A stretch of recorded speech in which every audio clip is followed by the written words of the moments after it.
ముఖ్యమంత్రి రేవంత్ రెడ్డి నల్గొండ జిల్లా పర్యటనలో భాగంగా కన్గల్లో హైబ్రిడ్జి యానిటీ మోడ్ రోడ్ల పైలాన్ను ఆవిష్కరించారు. రాష్ట్రంలో 13,000 కోట్ల వ్యయంతో చేపట్టనున్న హ్యామ్ రోడ్ల నిర్మాణ పనులకు శ్రీకారం చుట్టారు. హ్యామ్ విధానంలో మొత్తం 441 రోడ్ల అభివృద్ధి చేపట్టనున్నట్లు ప్రభుత్వం తెలిపింది. ఈ ప్రాజెక్టుల ద్వారా రాష్ట్రంలో రహదారి మౌలిక వసతులు మరింత మెరుగుపడనున్నాయి.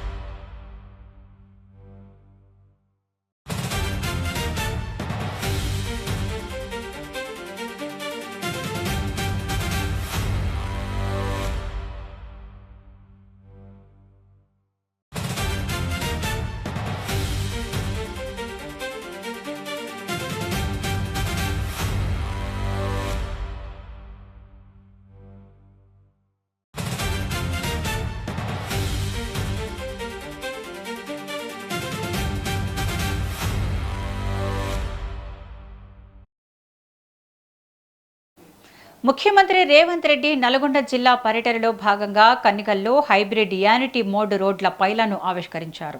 రాష్ట్రంలో 13,000 కోట్ల వ్యయంతో చేపట్టనున్న హ్యామ్ రోడ్ల నిర్మాణ పనులకు శ్రీకారం చుట్టారు. హ్యామ్ విధానంలో మొత్తం 441 రోడ్ల అభివృద్ధి చేపట్టనున్నట్లు ప్రభుత్వం తెలిపింది. ఈ ప్రాజెక్టుల ద్వారా రాష్ట్రంలో రహదారి మౌలిక వసతులు మరింత మెరుగుపడనున్నాయి.